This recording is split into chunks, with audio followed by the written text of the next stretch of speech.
I remember standing at the finish line as the runners were coming across.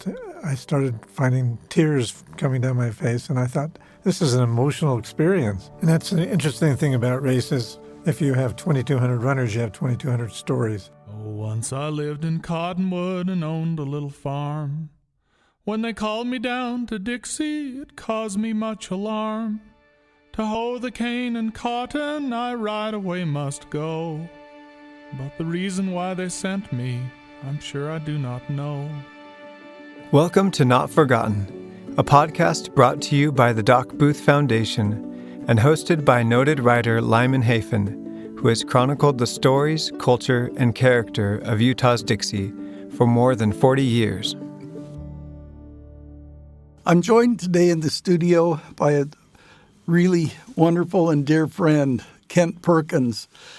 Our friendship goes back more than 40 years, and Kent is one of the great men of St. George that maybe this new generation of St. George doesn't know a lot about, because Kent's impact in this town was during the 80s and 90s and into the early 2000s as head of the Leisure Services Department of St. George City during those amazingly transformational years in our city.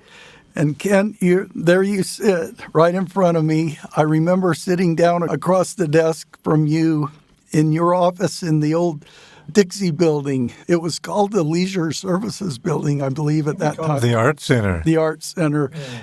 And your office was there, and that's where I think I first really met you and sat down and visited with you. I was editor of St. George Magazine, and you were doing amazing things in the city, including running the St. George Marathon.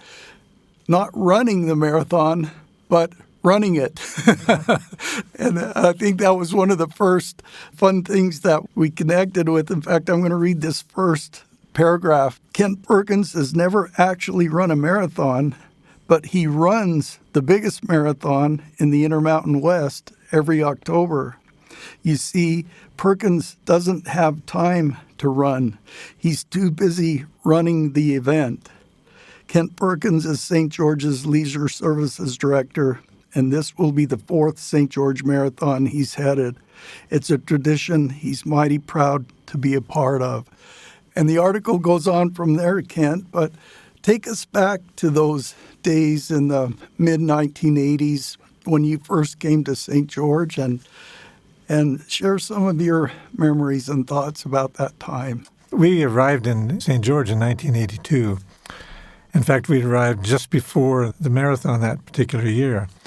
And so although I was there for that marathon, which was the fifth, I think, at that time, I didn't actually run that first event, but I was there and I got to participate basically as a volunteer. I remember standing at the finish line, and as the runners were coming across, I started finding tears coming down my face, and I thought, what's happening here? This is an emotional experience. And I had just that small sense of what those runners were feeling and what the fans were feeling in support of all those particular runners. So that first year that I actually ran the race, or administrated the race, I guess you could say, was in 1983. And it was during the time when running was kind of hitting a boom. And as we did a little research, we discovered that most of the races were growing dramatically around the United States. And so we decided that we better make sure that we could host this if we were going to grow. So we sat down and created what we called the philosophy of bigness. And the philosophy of bigness essentially was that we could not run an event bigger than we could handle. And so we went out and counted the number of rooms that we had in town and the number of school buses that we had, et cetera, and we figured that we could handle up to 2,200 runners, we thought. So we set the cap at 2,200. Now, at that time, they'd only had about 1,200 runners in the race or something. So that was a stretch. But based on all the research we were doing, we decided we better be careful. So sure enough, we filled up. In fact, we went to 2,207. And how those last 7 got in, I'm not sure. But wouldn't you know, on the very first year that I was in charge, it rained. and it rained crazily. It was terrible. Not terrible, because we need rain. We pray for rain every day. But back then, we didn't expect it to come down like it did. Got to the starting line and realized it was dark. And my mind said, this can't continue. Darkness? We got to have some light up here. So people turn on their headlights and all that other kind of stuff, but it was still dark. But it was raining so heavily that it was really hard to see. And it was really hard to even see the starting line. And some enterprising runners came along with these big sheets of plastic. And so they would then roll these monster sheets of plastic out, and hundreds of runners would get underneath them, and the guys on the sides would be holding the plastic, and they'd be running like these giant centipedes. It was unbelievable, to say the least. We got off to the start and shot the gun and took off. The race took off. And when we got to the finish line, we realized that it was the first year that they'd used a computer at the finish line, and we had picked one up during the year. And the only thing we had over the computer was one of those just a tarp. The tarp got so full of rain that it started to sag down on top of this computer. And so we were standing there pushing off the rain. Anyway, the race happened. Everybody seemed to have a good time except for the rain. I remember that year, Kent. I think that was the year we first moved back to St. George with my family, and we started St. George Magazine that year. And I remember being at the park and watching the runners come in that driving rain and thinking, is this what a marathon is? But the strongest image I have of that morning was your dear friend of mine, Steve Snow, finishing the St. George Marathon that year in the rain. And I just remember how physically agonized he was at the end of that marathon. It's the first time I'd ever been exposed to a marathon. And to think that he had accomplished that and that he had actually finished it, and then to watch him just in that heavy rain finally get into his car and drive home. It was quite an eye-opener for me about the human story of a marathon. Amazing. And that's an interesting thing about races, and particularly marathons, is if you have 2,200 runners, you have 2,200 stories. And so part of what I really wanted to do from the very beginning is get to know a lot of those stories, because as they came across, if they evoked in me tears because of the effort they're making, I wanted to know more about them and why it did that. And so that became part of 34 years, I guess it was, that I ended up doing that. But after that first year, we had to drop back and think. We planned for a big group of people, but we really didn't plan for a great race. And so we then started to do lots of different things to prepare. If you were to go to the start of the race now, for instance, it would look like a small city up there because of all of the huge lights and decorations. And it was 2000 that year. You're talking about 2007. Now what is the general number, annual number? That's a really good question, because they now have a half marathon that goes with it, and a 5K or 10K or something. So they're probably up in all those things together probably are in the 6,000 or 7,000 range. So three or four times bigger than you started. The first one. And although we set the cap at that many, there was only 1,500 or 1,600 people who actually ended up running the race. And so what we decided to do is we needed to become better. And we had all kinds of little themes that we were using. We called ourselves the biggest little marathon in America. We call this the most wondrous marathon in the universe. How do you discount that one, right? Anyway, we came up with lots of different things to do that. But as the race continued to grow, we got better at running an event and making it really a positive thing. For instance, the first years didn't have finisher medallions, and we wanted to create the signature stone medallions and the signature stone plaques that we gave and those kinds of things. We just tried to upgrade every little aspect of it to make a unique experience. And then towards the end of the 80s, we were starting to feel a little heady about ourselves. And St. George, as a city, we had the Dixie Rotary Bowl, which was the largest junior college bowl football game in the nation. We also had the largest academic decathlon in the nation, or at least in the state of Utah. And we had the largest Hershey track and field event for youth in the nation. And so there were a couple other things. And we said, we do big things.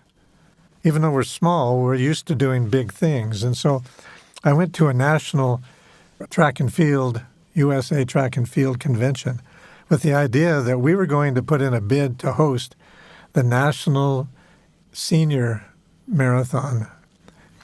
And so I can't remember where we went to do that. I think it was either Hawaii or Arizona, and put in our presentation. And we got laughed out by a number of these big-time races from big communities like Chicago and Minneapolis and New York and whatever, and they awarded it to somebody else. Well, that's all right, because we needed to learn how to do it. So we went back and we polished things up. We did a slide presentation. We did lots of things. We brought some people with us the next time from the chamber and from, I don't remember who else, but we went the second time and we put on this presentation, and they really liked it, and they awarded the event to us. And there were others in the room who had run that race before, other races, and they were not happy with us getting that because they thought that was their bailiwick. And some of them spoke against us and said it would be a terrible event, and it turned out to be a really good event. And they started to get really nervous, and so the next year, before we could bid again, these guys went in to the national people and basically said, we'll put down $50,000 or something like that, and if you'll promise to award it to us every year. Maybe it was even more. And so they went with it. Well, it was interesting because even though we would have liked to have hosted it again, we were starting to feel pretty heady, as it were, because we had trampled on the toes of these big guys, and they took notice. Over those years, we continued to grow. And at one time, we were like the 12th or 13th largest marathon in the United States, and we were the largest marathon in a small community. When Boston Marathon had their 100th celebration, they did a monstrous advertising thing, and we were one of the qualifying races along with others. But Runner's World, who was the world's largest running magazine, took notice of the fact that we had a very high number of people qualify for that race on our course. So they decided that they were going to come to St. George, and they were going to bring all of their editors, and all of their editors were going to run in the race, and they were going to help runners qualify by being pacers.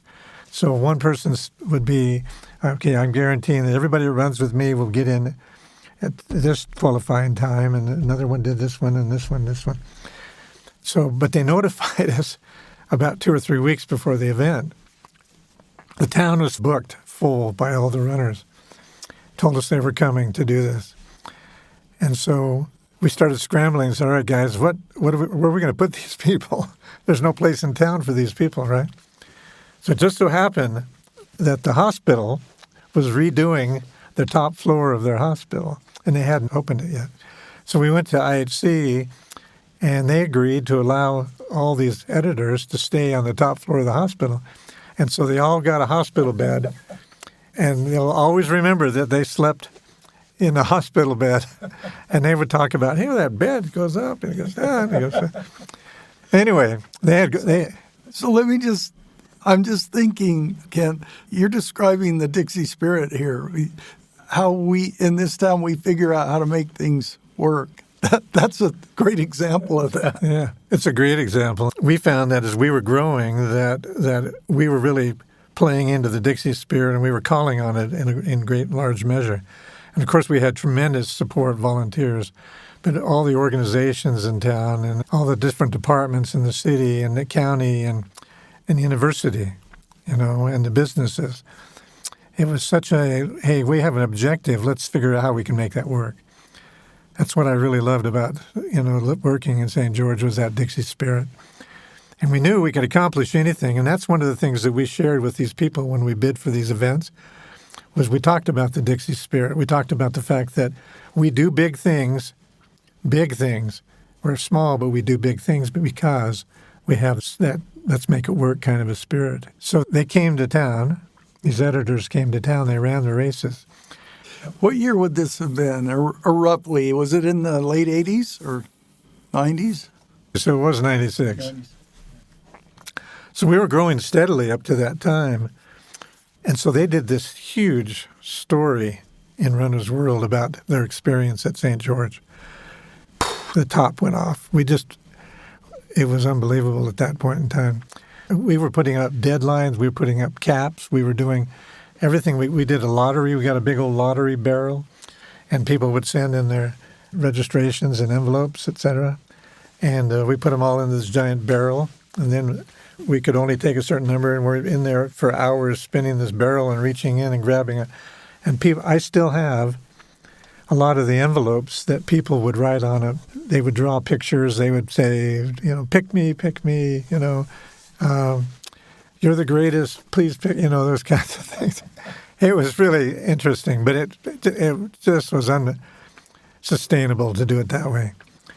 So then we went through all kinds of iterations of these caps and deadlines, and people from the East Coast were complaining because when we opened it up, it took their mail longer to get in, et cetera, et cetera.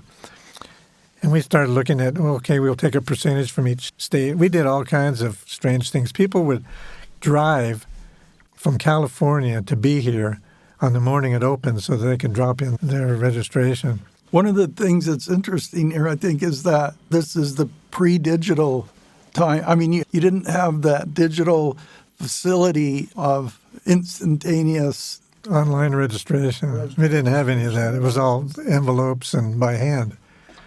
It was a really interesting time because one time we'd set the cap at like 7,000, and we got 10,000 entries.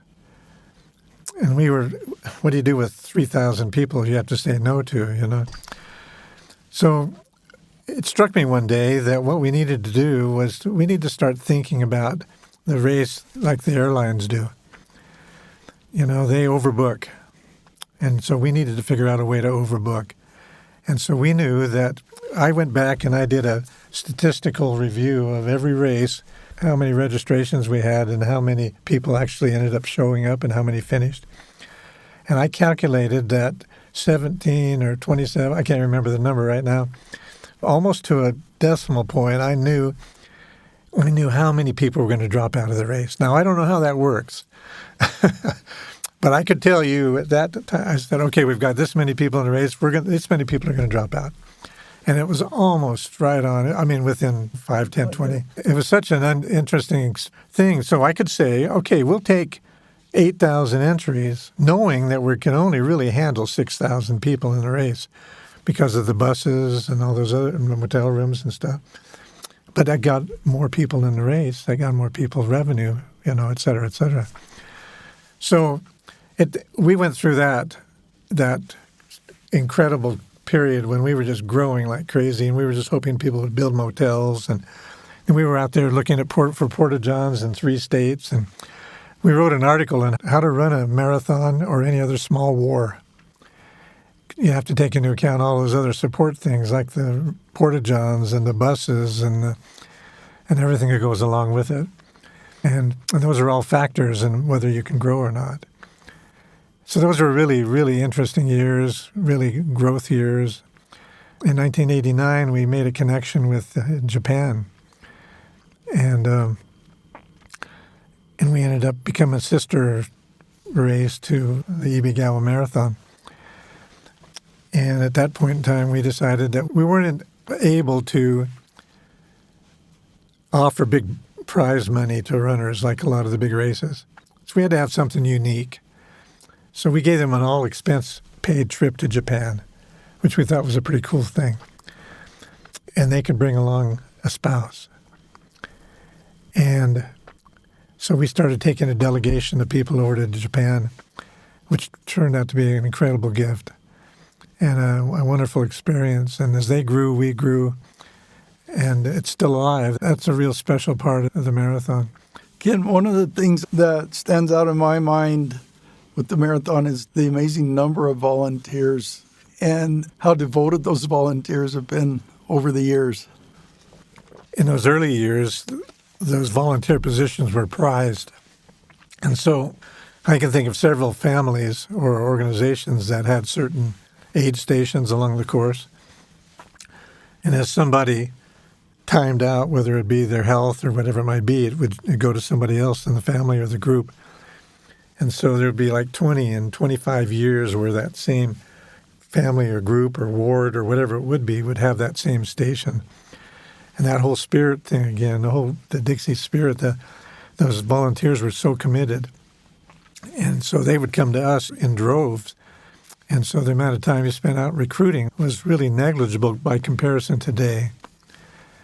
We got to be really close to those volunteers, and we tried to do things like give awards at 10 years and et cetera, for their volunteerism. The marathon, the St. George Marathon, had this amazing reputation around the country for many reasons, and you've described many of them. But would that unique volunteer aspect be one of the things that made it so great for the runners? I think for us it was because we were so small as a community. So it became a community thing, and it really was. And that spirit that people felt, we would do an evaluation and ask them how they felt, and probably the highest rated part of the entire event was the volunteerism, the friendly volunteers, the incredible volunteers, Cub Scout troops and Girl Scout troops, and Mrs. Jackson and her Girl Scouts at one of the aid stations, and it just goes on and on. Yes, it definitely was. In fact, at the finish line, handing out medallions, I remember Lavelle Edwards and the president of the college and a number of others were there handing out medallions. You don't see that every day. Yeah. Well, I think the whole phenomenon of marathons, for people of my generation and your generation, we grew up without even the idea of running 26 miles in a competitive race. Even in the Olympics, it was seen as just something that a very few elite people would do.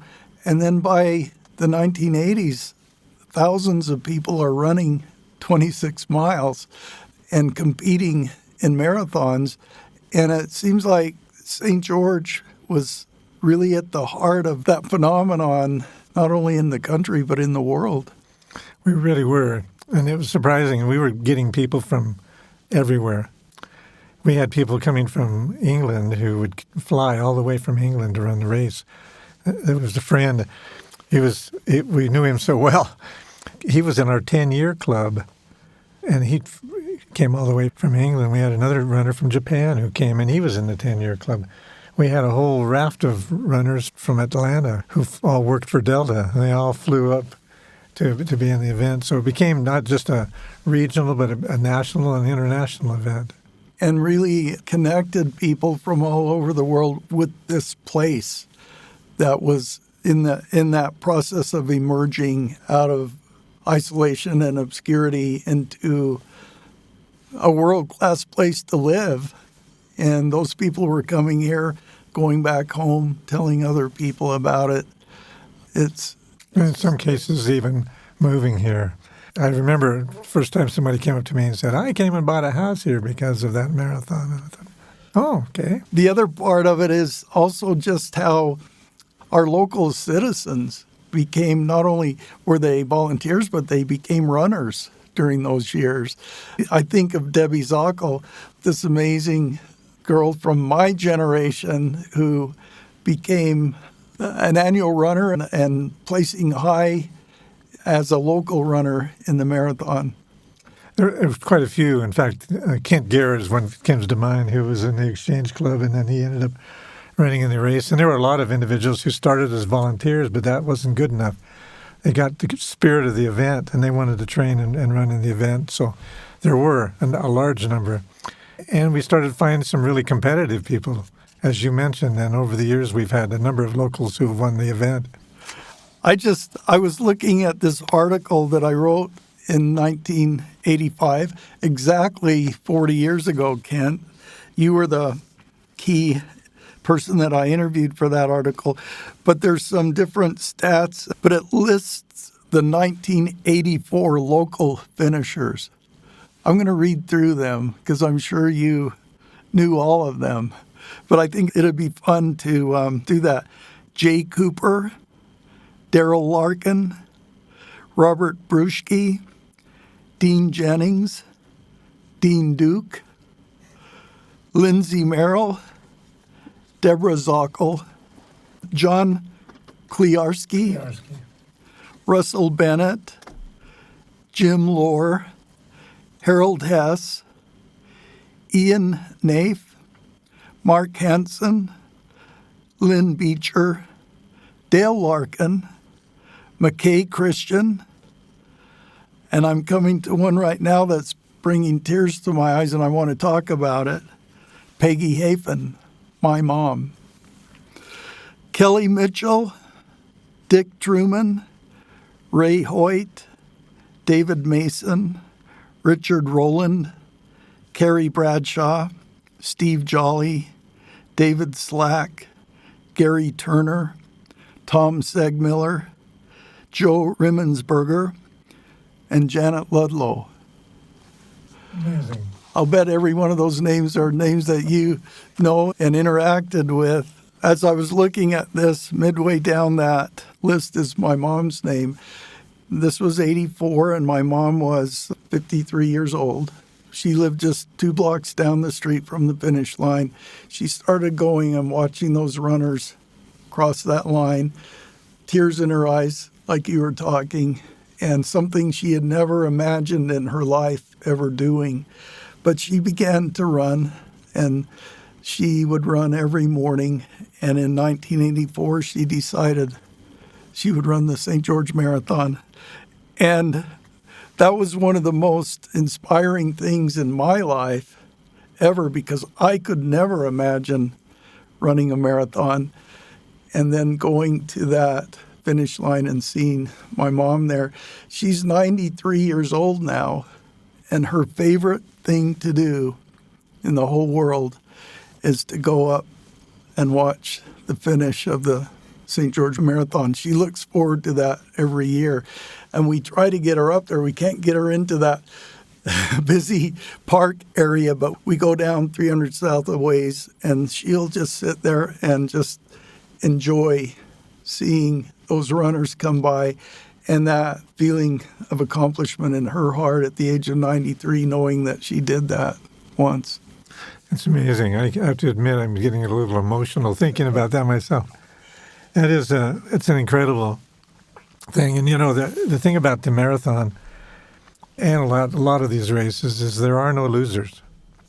And there's 2,000 or 3,000 or whatever it is, ways to win. Whether it's your best time, whether it's finishing, whether it's setting a record, whether it's your 20th, your last, whatever it is, everybody out there has a story, and they're all winners, and they're all having a winning experience. And so when you're at the finish line and you see the emotions on people's faces because they've accomplished whatever it was that they planned to do, it's an incredible experience, and it never gets old. I listened to your list, and I thought about some of those individuals and their stories just from knowing them over these years. And one thing that we wanted to do was we wanted to recognize those people who were committed to us as a race. And so in the 10th year, we started the 10-year club. And we had one person, and that was Debbie Zockel. And in the 11th, and we added in a few more, et cetera, et cetera. And what we decided to do was to have a steak fry in the park afterwards for all those 10-year club people. Well, the flies drove us out after 2 or 3 years, and we moved to the recreation center. But we started inviting them to come back every year, and then we invited them to bring somebody with them. And we had lots of sponsors who helping us out, and we had this 10-year club dinner.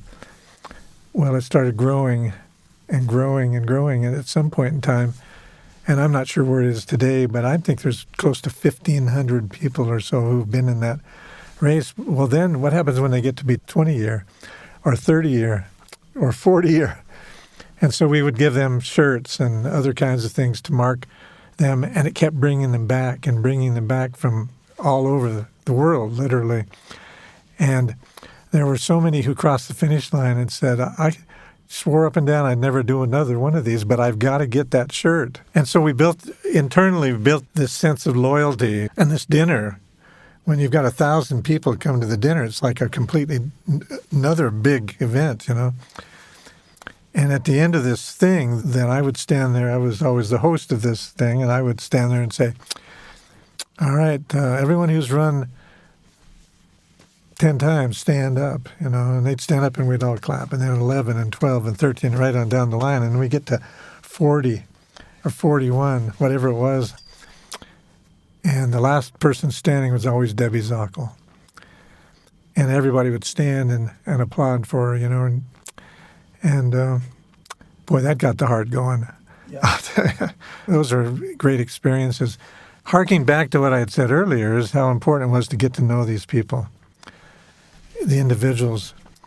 We had an event or a thing called the Clark Morris Extra Effort Award, and we had people writing in and talking about people who made an extra effort to get there, to run. There's the guy who lost 150 pounds, or the woman who was on the verge of suicide and started running and got over her depression and, you know, et cetera, et cetera. And there's any number of those kinds of stories of people, you know, with serious illnesses, et cetera, et cetera. And those kinds of stories made the race come alive in a different sort of a way. And so that was one of my favorite parts, was just getting to know the runners. And I cannot tell you how many times I've been somewhere, it doesn't matter where, Texas as an example, and somebody come up to me and say, you're Kent Perkins, you were with the St. George Marathon. Yeah. Do you remember me? I've run it 26 times. As an example of that was when we were in Texas. We were retired, but I could never quite retire from the race, you know. And I thought, what can I do to help while I'm in Texas? I said, send me a list of everybody from the Houston area who's registered for the race. And so on my P-Day, I called every one of them and thanked them for signing up for the race. I was excited that they were going to be there, et cetera, et cetera.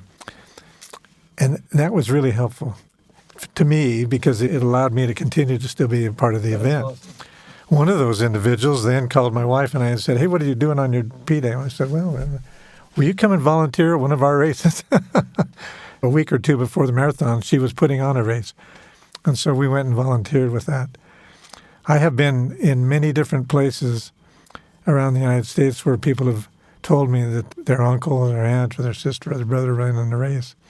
Had no idea the scope of that thing until I started hearing that. Kent, let's talk a minute about where you grew up, where you worked before you came to St. George, how you ended up here, and why you're still here.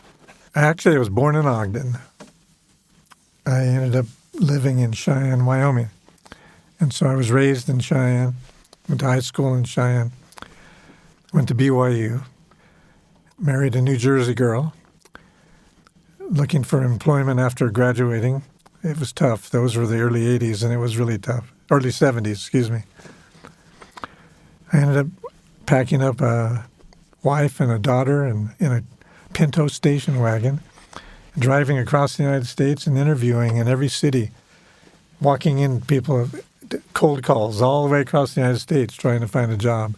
So I'm picturing a Pinto station wagon.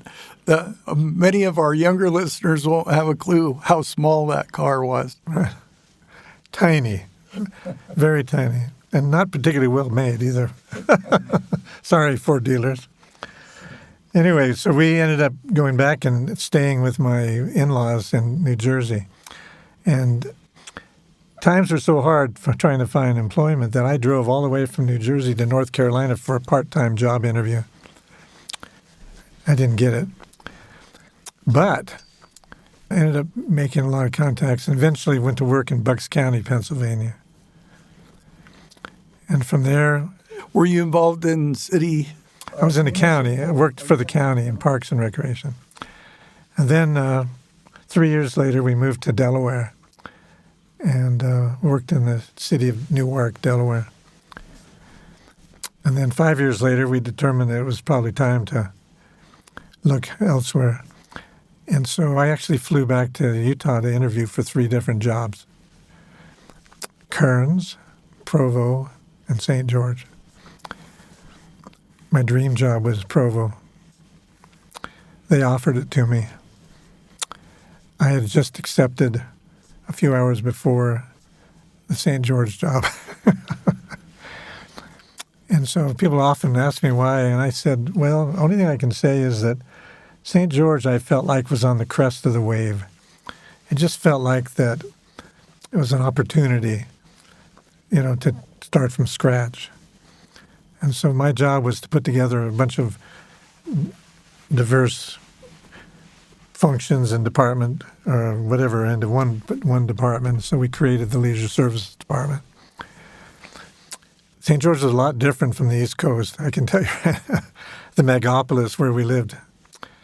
And anyway, so that's how I got here. So you had the job, you'd accepted the job in Provo, but would you say that, in a sense, you felt like you were called to Dixie? Wow. That's a great way to say it. Called to Dixie. There's something about that most of us, if we go back and kind of look at how we ended up here, a lot of us were born here, but so many people who come here, when they go back and look at it, they can really see that they were called here. You could have had that job in Provo, but you came here, which we as a community are eternally grateful for because of the impact that you've had. But you could have just as easily stayed there. I was approaching 7 years and thinking to myself, oh, should I be looking elsewhere? And honestly, everybody else was making a lot more money than I was in St. George. And salaries weren't always really great in St. George. And I talked to a lot of my friends up north, and a lot of them didn't have the same kind of responsibilities I had. And because as our department grew, we added lots of different things, But there was something that had a hold on us. I had other departments ask me if I was interested in other cities and stuff like that, and I said no. And so we stayed, and each time I thought about moving, I would have a new project, and so in St. George, in the early 80s, Ira Hodges, I don't know if you remember Ira. Yes. He was a land planner, and he actually had lived in Delaware. And some of his relatives had told me when they heard that I was moving to St. George, said, look him up. So I did. And it turned out to be one of the best things I ever did. He and I sat down and spent hours talking about what could be. And we created a thing called the Critical Areas Plan. And the Critical Area Plan was, what are we going to look like when we grow up? Mayor Brooks used to say that all the time. What are we going to look like when we grow up? He used to say, when we grow, we don't want to grow and destroy all the reasons why people are growing. So you got to be cautious with your planning and all that. And so we sat down and created these plans. And in those plans were the trail system, the parks master plan, a beautification plan for the community and all the entryways into the city, critical areas, things that needed to be preserved, areas like the hillsides and the waterways and those kinds of things. There was something else I can't think of right now. And presented it to the city manager, and he liked the idea, and we put it all together in one big plan and presented it to the city council. And that became the genesis for a lot of our planning and growth over the years. And things were going along, and then we had that dam break. And when the dam broke, and it flooded the river as much as it did. So there was an opportunity, and after the flood, Mayor MacArthur went up and took some photographs, and some of the photographs showed the footprint of where the flood had gone. And it became very apparent that we don't want to do any building inside of that flood thing. And at the same time, FEMA had just been organized, and FEMA came up with this program that cities could apply for money to create ways to keep from having impacts in the future. But he said, you know what, if I was you, I would build a trail and say that's the point of demarcation. Nothing can be built on this side of the trail. Well, that's a great idea. We had invited people from a number of places who had successful trail systems to come and visit with us, Boulder, Colorado, and some others. And they loved it and talked about all the great opportunities, but we just didn't have how do you start this thing?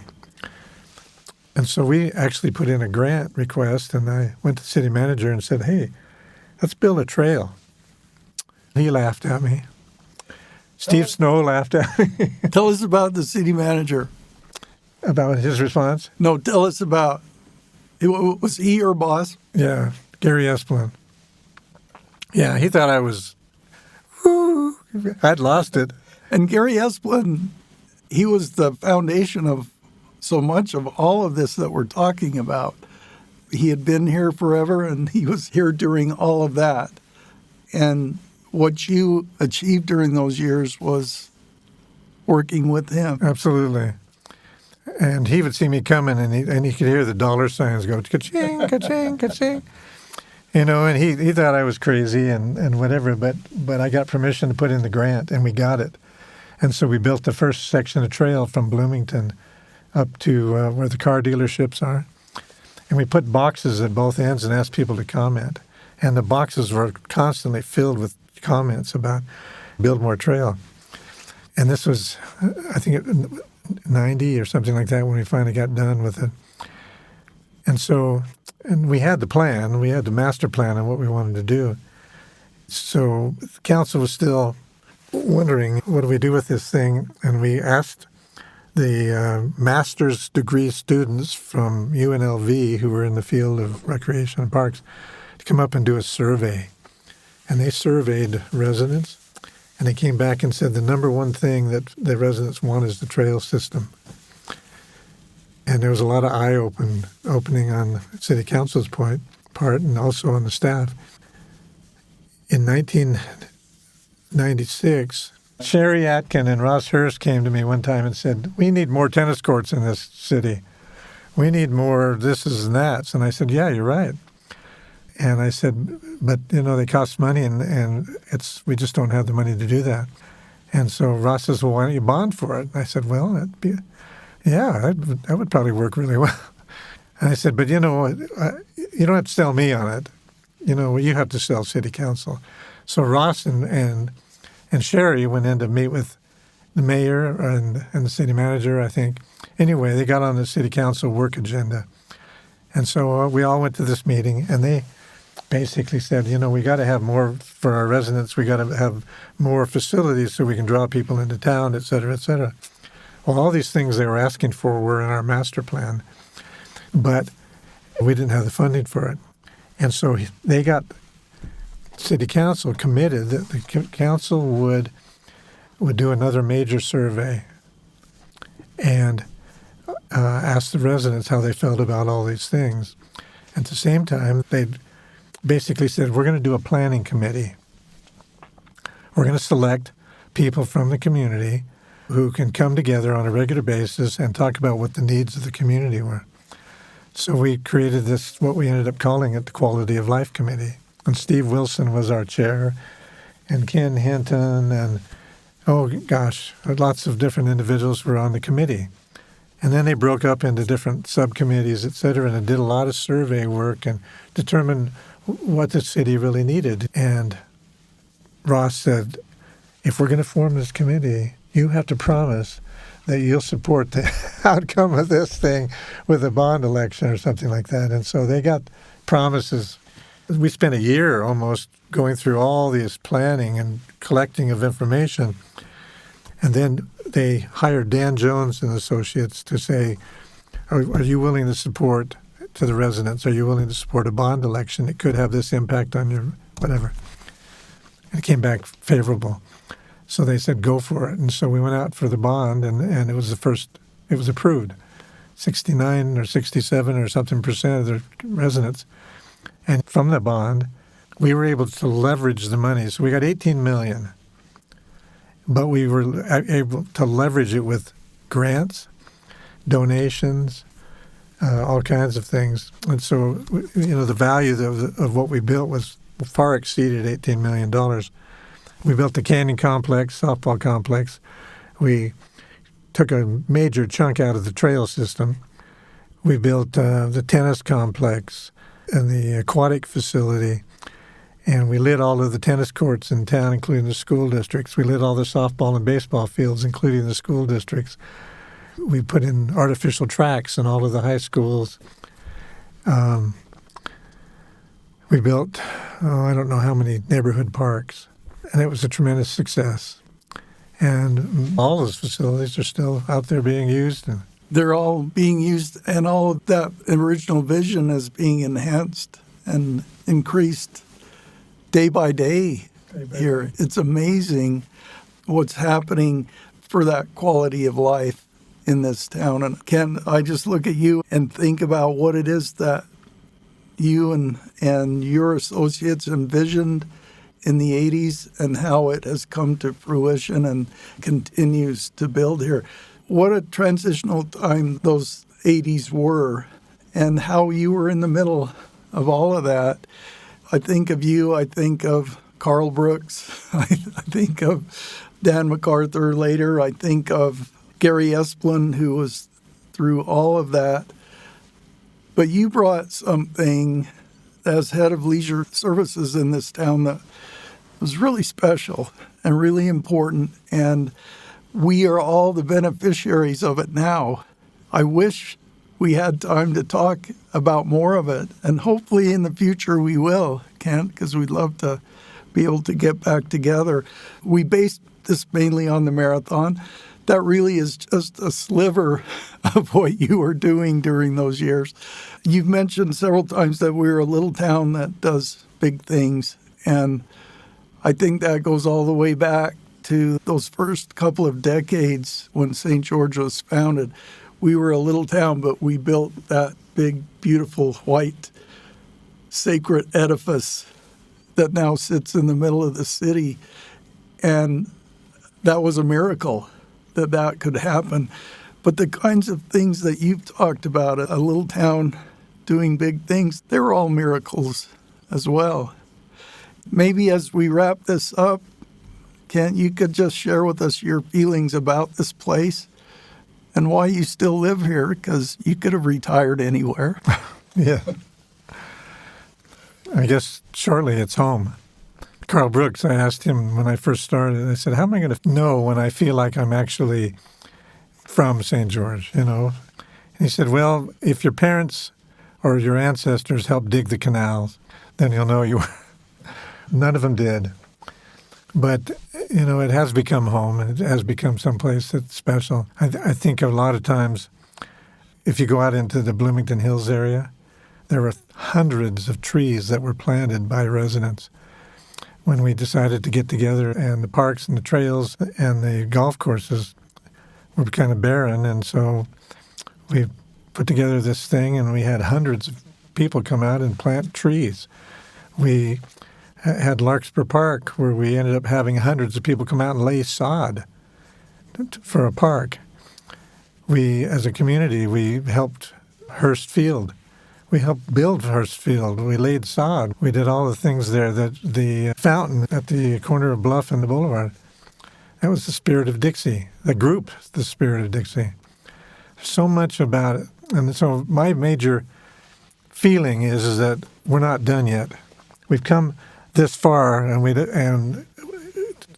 going to turn around. We're not going to stop. We're going to keep going. And one of the biggest challenges we have right now, because of the huge influx of people, is trying to maintain that Dixie spirit, try to get out there and make sure that people understand that this community was built on the Dixie spirit. And the spirit is alive and well.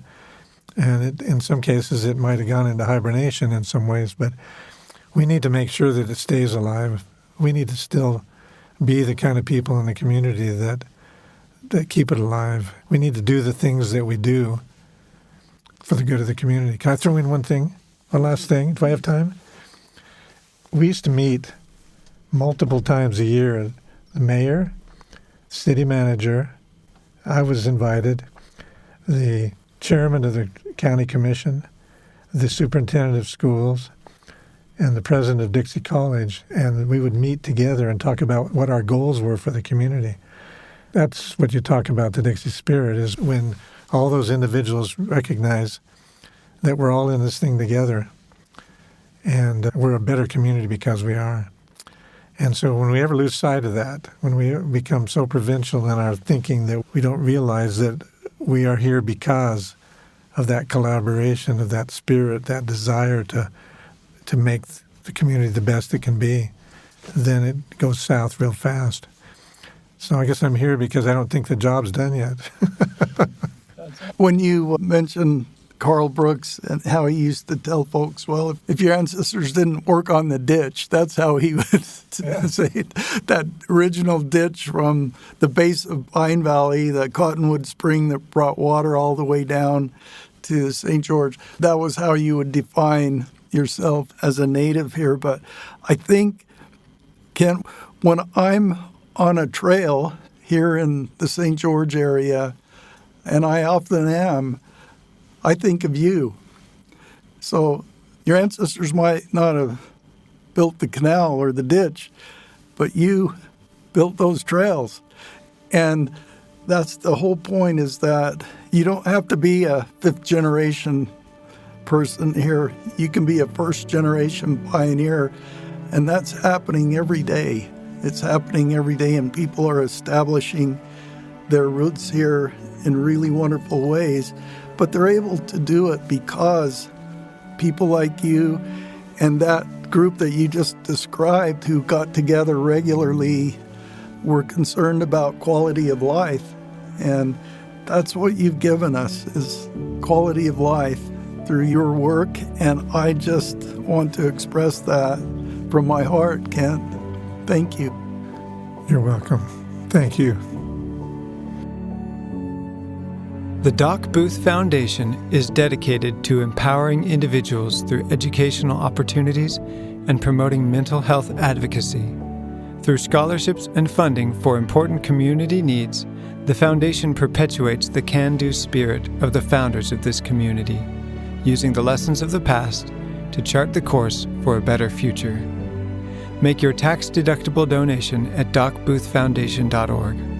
Not Forgotten is produced by Ricky Valadez and made possible by the generous support of St. George Area Zag Stores, industry-leading tech support and accessories. Lyman Hafen's books can be found at lymanhafen.com. Once I lived in Cottonwood and owned a little farm. When they called me down to Dixie, it caused me much alarm.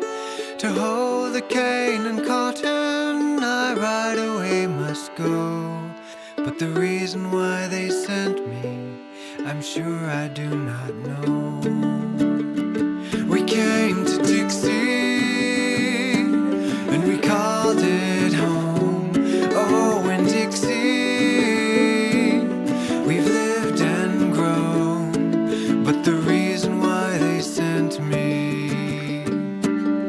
I'm sure I do not know. The hot winds whirl around me and take away my breath. I've had the chills and fever till I'm nearly shook to death. All earthly tribulations are but a moment here. And oh, if I prove faithful, a righteous crown I'll wear. We came to Dixie, and we called it home. Oh, in Dixie, we've lived and grown. But the reason why they sent me, I'm sure I do not know. I hope that there's a heaven with rivers pure and clean. But I know that there are others who'll come here after me. Though I may never see it as a garden lined with trees, if this desert's gone